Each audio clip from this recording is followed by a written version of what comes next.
everybody, my name is Dave. Welcome to Aroy District. In today's video, I want to talk about the cool and the unusual houseplants. Now, I came up with this topic because recently my coworkers found me online. You know, it was one girl that I work with. She normally does not speak to me, but she said, "I saw you." And I'm like, "You saw me?" She was like, "Yeah, I saw you on TikTok." And I was like, "Maybe that wasn't me." And she was like, "Nah, it was you because, you know, you sound like those West Coast rappers. I heard that California accent." So I was like, all right, maybe it was me or what have you. But that just opened up the floodgates to where a couple of other coworkers, they want to show me their house plants and show me their gardens and whatnot. And I'll tell you, they just pothos and snake plant me to death. Everybody want to show me they pothos. They want to ask me, what's wrong with it? You know, they show me they snake plants. Where can I put these and whatnot? And I don't mind giving advice every once in a while, but it just caused me to come up with this topic. There are other cool and unusual houseplants that are just as easy to take care of. So in this video, that's what I'm gonna show y'all. Let's get into it. This is a variegated hibiscus. Put this on your balcony or porch and then just bring it in whenever the temperature get cold. This is very easy to take care of, but a lot of people don't like it because they say it's spider mite prone. When you put it outdoors on like a balcony or a porch, that issue will resolve itself. It can be a little bit dramatic if you do not water it. All of these, look at all these leaves. They'll just start to droop down if the plant wants water. When you water it, they just perk right back up and you just let it rock. Ain't nothing else to do with this. I'm curious to see this plant flower because it's a hibiscus. Is it gonna put out one of them big tropical flowers or what? I didn't even look up how the flower looks. But I think this is very cool and unusual. I don't see enough people with this one. And like I said, it does very well indoors and outdoors. Like I said, if it starts to get the spider mites, put it out on the porch. Trust me, the nature will resolve the issue. That's what has happened with this one, but yeah, check it out. Okay, next we need to talk about the Anthurium brownii. Now listen, I don't know what category this belongs into, the cool or the unusual category. I would say both. But y'all gotta understand, the Anthurium brownii used to be a common landscaping plant in certain parts of California. I remember I would go to these luxury apartments and I would see these big lush Anthurium brownii. And they were very, very impressive, but this was kind of like before I was really into plants. But I do remember this being very big and luscious, and it was just as impressive as a monstera. Now, this plant is definitely hardy if it was used as a landscaping plant in California. You know, the leaves are rigid and, you know, it's not much to see here, but the potential is what's crazy. I need to throw in a picture of how this plant looks when it starts to grow out. Now, this plant has turned into more of a collector's type of choice. They are a little bit harder to find, but I do remember when they used to have these in certain landscaping setups in LA, like mostly like out in the valley. So I finally got me one. You know, I didn't appreciate it back then. You know, you see a plant outside, you don't look at it as a house plant, but I got one and I'm gonna grow this one out and I'm gonna show y'all what's really good with the Anthurium brownii. All right, we got a banger alert. Now this next plant, I've been waiting to acclimate it so I can show y'all. This is about to be my new favorite plant. Like it has everything that I'm looking for in a house plant. Let me show y'all. This is the Philodendron squamicaule blood, or the squamicaule pink. This thing stinks, it smells like fish.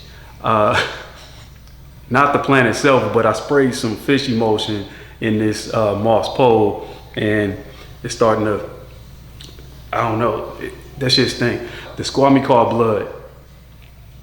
Look at all the features. This definitely goes into the cool category. This plant is 100% swagged out. I'm gonna tell you, like, all right, look at the petioles. We got a pink colored petiole it's fuzzy. If you go to the underside of the leaf, you have a deep blood color. And then on the top of the leaf, it's a very dark green where it's almost black. And then from afar, when you look down upon it, it has like a shine and a shimmer. So this plant has a lot going on, and just imagine how big it's going to get with these detailed leaves, red underside, crazy stem. What's not to like? This is the definition of cool. Squamicaule blood. This is about to be my new favorite plant because I'm loving it so far. So the thing is, it was very hard to acclimate this plant. You know, when it ships, it does not do well for shipping, and you know, you gotta just leave it in one spot. That's when it comes to these sensitive plants. You know, once you leave it in one spot, it will eventually acclimate. Once it acclimates, it's very easy. It can dry out a bit. It can, you know, take high light, low light. This plant just does it all once it is acclimated. It has hooked up to this moss pole. It's in there. So it's on its way. I love this one right here. This next plant is a Queensland bottle tree.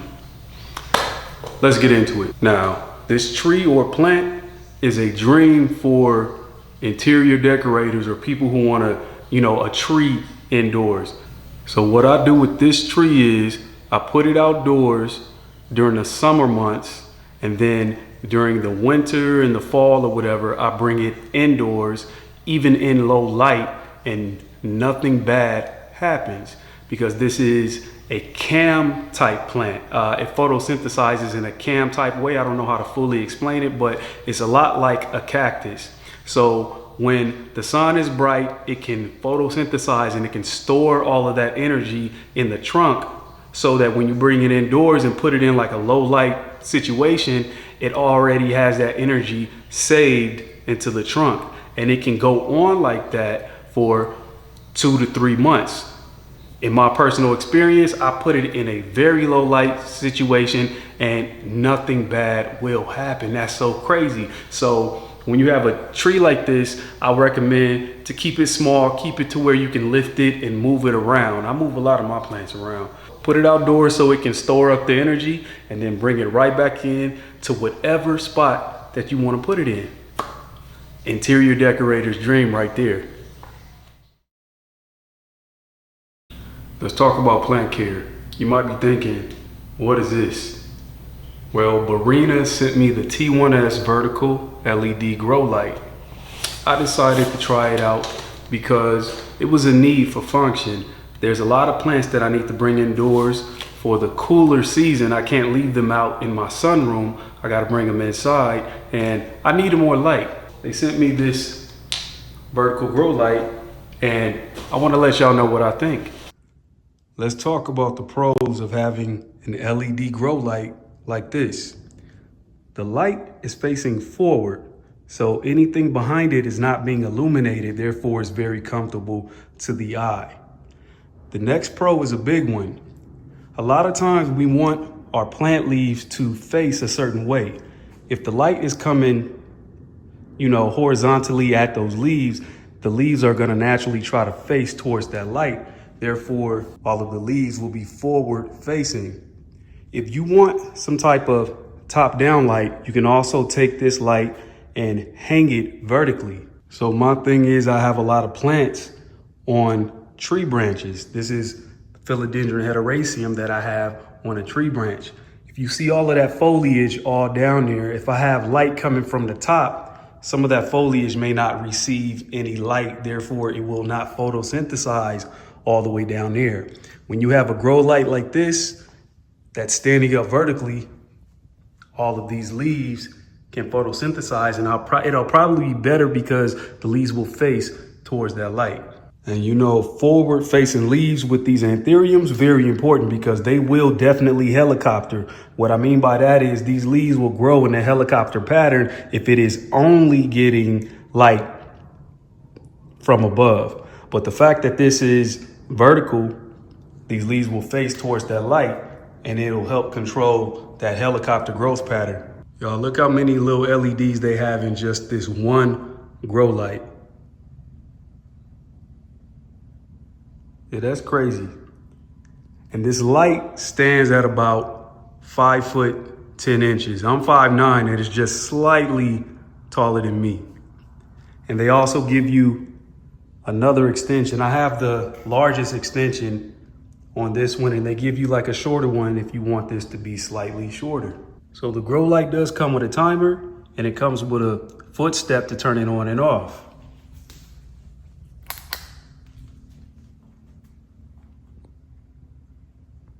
So the only con that I can come up with is the aesthetics. This may not be my particular style. You know, this is a chrome colored LED light, and it's a bit futuristic looking. So if you're not into that, that will be the only con. But there's so many pros that I can get over that.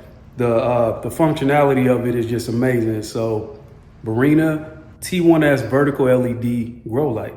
But y'all check out this hardleaf philodendron that I have on a tree branch. It's developing nicely. Y'all gotta remember, I started off with these small measly leaves here, and then once it started to attach to the tree branch, the leaves started to get bigger, and now I'm starting to get a different texture on the leaves. It's starting to get pleats to it, and they're starting to get larger size. So I do recommend this grow light because the only con is the aesthetics for me. But to remedy that situation, I can mount this up vertically so my plants can get top down light if I wish. When you mount it up vertically, it does not look like that futuristic Star Wars type of light that's just standing in the middle of your room, you know? So yeah, I highly recommend this one. Okay, let's tap into the unusual category. Next, we got the, ooh. Look at this. Next, we have a monkey tail cactus. Now, this one is definitely unusual, a little bit spooky, but altogether is very cool. It does make a good house plant. Now, this is a propagation from a much older monkey tail cactus that I have back in California. You can actually just cut you a monkey tail off, put it in dry dirt, and in a week or two, it will put out roots, and then you can begin to water it. Take a look at this one. You probably can see a clean cut right there. I cut it, laid it in the dirt, and it actually put out roots that went into the dirt, and then put out all this new growth. Let me tell you something. This is a hardy cactus right here, because when I moved into this house, I put this plant in my dark garage, and I just left it there for about a month and a half, probably longer than that, thinking that it was just gonna die out there. I didn't really care much for it because I figured that I'd get another one. But after that couple months in that dark garage, I put it outside, started to water it, and it grew all of this new growth over the spring and summer. So makes a good house plant. Very unusual. Another good thing about it is it puts out a nice big fuchsia colored flower along these tails. And for me, it grows fast. You know, if you water it frequently, it will actually grow fast. Obviously, you don't want to waterlog something like this. You want to let it dry out, you know, but you can definitely put it outdoors during the hot weather and then bring it inside. Even if it's in low light, it will not die. It may not grow indoors, but you can have it there just for looks until the warm season comes back again and just throw it back outside. So don't be afraid to do that. Try that with something that you don't care much about. You can put them outside and bring them in with these super succulent type of varieties. But monkey tail cactus, this one will trail all the way down to the ground. So we have the Hoya elephant. Puts out these big elephant ear almost looking leaves, you know. Simple care, simple care. Keep the pot small as you can, and when it goes all the way dry, you water it. Simple as that. You start doing too much with it, then things start to happen. But this plant has been very easy, puts out these very large leaves. Look at that. That's crazy. And the leaves do have, it naturally has the splash, it naturally has the veination. And I really like this one. Very easy, you know, and I'm gonna tell y'all every time, you put this in a big pot, it's gonna take longer to grow. Put it in a small pot, it will grow and it will flower for you. Let it dry all the way out, then water it. Don't let it stay dry for too long. Pay attention to the rigidity of these leaves. This is very cardboard and firm. If it starts to soften up, check out what's going on. You might need to water it. If you water it and it just stays like that for days, something wrong with the roots. Pull it out, see what's going on with the roots, pot it right back up. If you keep the pot small, that should not be a difficult task or a strenuous task. So Hoya elephant, we love this one right here. Okay, next up for unusual, I have this right here. This right here. I forgot the name of this. It's, oh my God, it's a ficus quadra something. Quadra something. I put the name up along there, but y'all check this out. Now, this one is definitely easy to take care of, but it is not as hardy as that monkey tail that I just showed you. This one, it grows very well outdoors. If you bring it indoors, you do need to put this one by a bright window, because this one you got to keep it going, because for some reason, as succulent as these stems are, they will lose water and they will start to dry up. You know, so this plant does not store water as well as some other cactus, you know. So, you know, keep this one water it as soon as it dries all the way out, and give it bright light even in the winter time. This one is not gonna do like how I said the other ones do. Like, you know, you gotta care for this one all the way through. But it's still not hard. Like I said, you can let it dry out. This is good for if you are busy, if you travel a lot, you just water it when it dries all the way out. Very unusual, it trails down. And what's unique about it is it has these little ivy type of leaves, and the stems are square shaped. It has like 4 sharp edges on it. It's square shaped, and it comes in these segments here. So this one can get very, very long, as you can see. The Cissus quadrangularis. That's probably what it is. Quadrangularis. This is a Rhipsalis. I do not know what variety of Rhipsalis this is, but it looks like hanging grass. Now, this is unusual and it's kind of cool, because there is a plant out there that's similar. You know, everybody loves the Hoya linearis.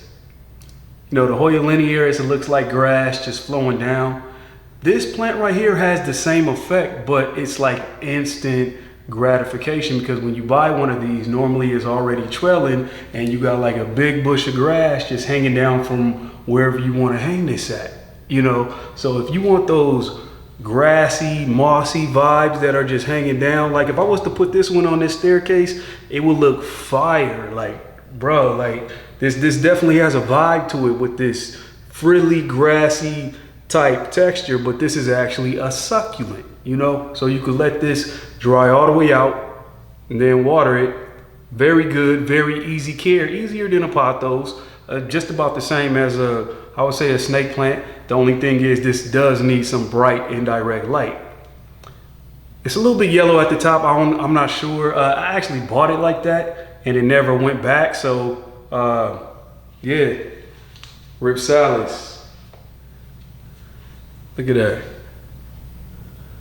I'm not even sure what the flower looks like, but the texture on this is crazy. I really like this one. I had this one out in my sunroom, just hanging there, and it doesn't skip a beat. It definitely sheds just a little bit. Some of these little grass type leaves fall down a little bit, but it doesn't affect the look of the plant.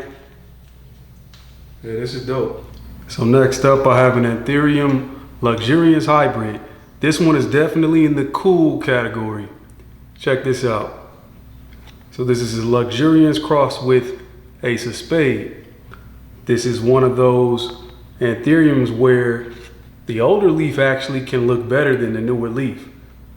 Look at the texture on that older leaf. You know, so the newer leaf comes out, it's a little bit lighter, but once it kind of hardens off and matures, it'll go to this deeper dark color here, and that bolete texture will get a little bit more defined. Look at that. So I definitely like a luxuriance hybrid. But ain't nothing like the original Anthurium luxuriance though. Like just the original is crazy in itself. Ain't nothing like it, you know, very reptilian, but very striking. It's a little bit more glossier than something like this. This one has a little bit of shimmer and gloss, but the original species luxurians just pops like crazy. So that's on my wish list. But up until then, this one is definitely pretty cool. All right, so this is the last plant I'm finna show y'all. It's a Hoya. This is a Hoya silver dollar. It's not very silver coin shaped, but I'm very excited about this one because this joint, I purchased it as like what? I think it had like 2 or 3 leaves along this bottom, and it was just dormant for like almost a year, probably like 9 months or something like that. And then all of a sudden it just started popping off and I got excited, you know. But check this out. All right, so it's not hitting right on this camera. Like what I'm seeing with my eyes, this joint has like a milky gray color. And then if you can see around the edge, it's like some, like a red blush around the edge. It ain't too many of them gray colored Hoyas that just really capture my attention like this one. This one is simple and it's just full gray. That's crazy. But yeah, the silver dollar, I have not seen that one around in a minute. You gotta understand, this is gray or it has like a silver sheen to it, but it can sun stress. This gray can turn like a reddish purple and still keep the gray. So that's exciting right there. So I'm gonna blast this one with some grow light and see if we can get like that sun stress color on it. You know, I got some cool Hoyas around here. I'm gonna do a Hoya video next, but this one, I have to show y'all right now. All right, that's it. Have y'all tried, what is this, Olipop probiotic soda?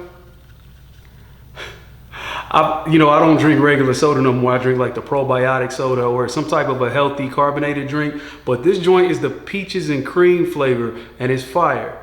If you can find these, buy them all up because that's what I've been doing. But yeah, that's all I got for y'all.